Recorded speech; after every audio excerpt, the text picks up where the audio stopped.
Hi folks, this is Susie at the AKC National Championship in Orlando, Florida, presented by Royal Canin, and you are looking at Ringo, a very, very sleepy Ringo. Can you guess what breed Ringo is?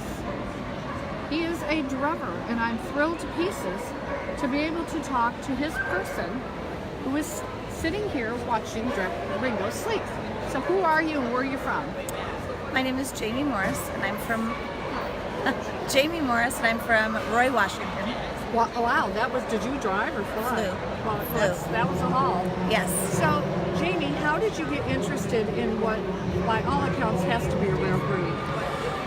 It is a rare breed. My original breed are Mastiffs, and I will always have one small breed. Prior to the Drevers, I had a Clumber Spaniel. Oh my. You go in for the rare one. Well, a lot of people wouldn't consider Clumbers small, but when you have a Mastiff, it's a small breed. I learned that grooming is not my forte. I'm not one that enjoys hours of grooming. So as my Clumber was aging, I decided that I wanted a dog that did not require as much grooming, a wash and wear. I wanted a smaller breed that was sturdy, easily housebroken, that I could enjoy doing things with, would get along well with the Mastiffs, no little dog attitude, those kinds of things. So a Drever fit that bill. This is a big dog in a little package? Pretty much wash and wear, but very sturdy. How a Drever? It's not a breed a lot of people have heard of. Because I live in Washington, I show in Canada quite often, and Canada recognized the breed in 1956. Oh my. And so I've seen the breed up there for years and years. And it just so happened that Ringo's litter was born shortly after I lost my Clumber. So did a lot of research. So this was not new to you, and yet how many people have asked you? Probably a lot. Is that a Basset? I get Basset, I get Beagle, I get the crosses of the two, maybe a Corgi cross, a Dachshund cross, you name it. So tell us about the background of the Drever. Where is it from? What's its origin? What was it intended to do? It's a Swedish hound. It is an endurance hunter. It was developed from the Westphalian Dachshund. I'm sorry, it was developed from the what? Westphalian Dachshund, okay. Which is a German hound. Okay.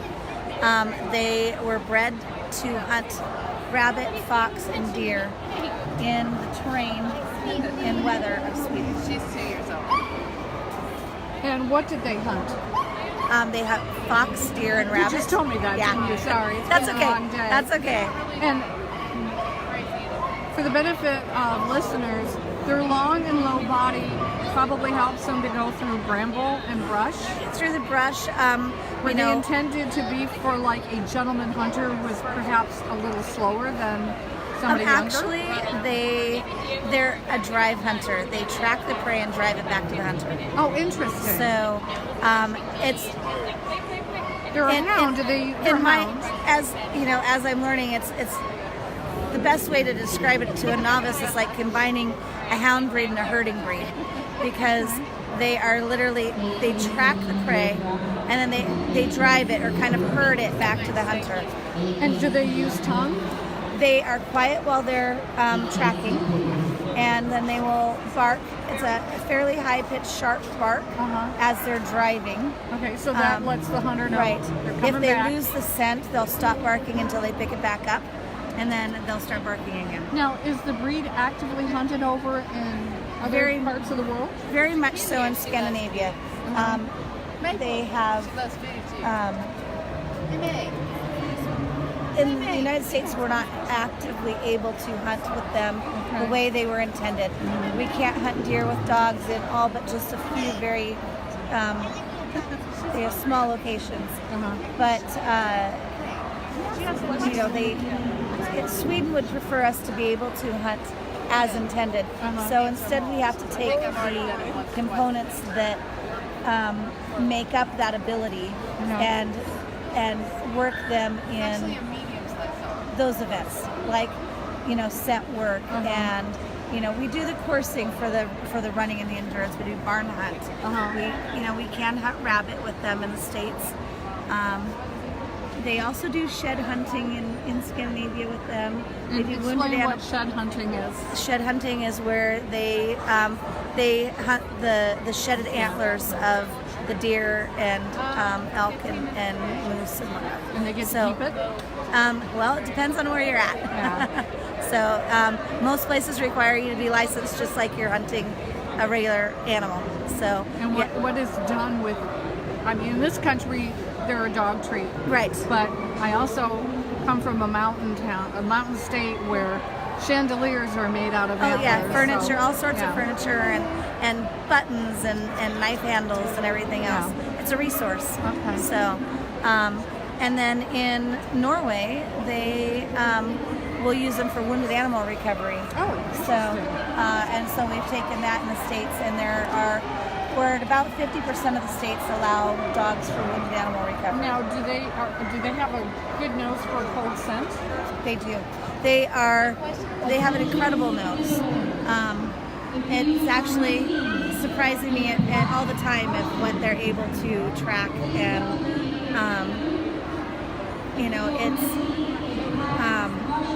Are they used at all in search and rescue in any parts of the world? They are, and they're used as drug and bomb detection in Scandinavia. Oh, I bet they're very popular there for that. It's all about teaching them focus. They are a very happy, excited breed, and so you have to start those types of training very young to get the focus down, because otherwise the ADHD will come out in them and they will want to play instead. So they don't hunt in a pack for the same reason. I once was talking to a bloodhound, and I really was talking to the bloodhound, and I had him for a minute, and then you could just see it. He had picked up a scent and he was gone. Yeah. I didn't exist anymore. Are they like that when they pick up a scent? Are they Calgon, take me away? No, they have a good on and off switch. So when they're being a family pet, they're being a family pet. When they're hunting, they're hunting. If they're off to their own devices, then it could be playing, it could be tracking, it could be Good for a first-time owner. They are, as long as you're dedicated to teaching a good recall. They are a scent hound. Okay. And they like to run. So and you add the two, very securely fenced yard, and a really good recall are a must. And are they good in families with children? They adore children. They are very gentle. Their one bad habit, they do like to jump up. I think that's part of their long and low thing. Yeah. The short dog, they want to jump up and be close. So they want to be a big dog. Yes. Wow. And is the breed in good shape worldwide?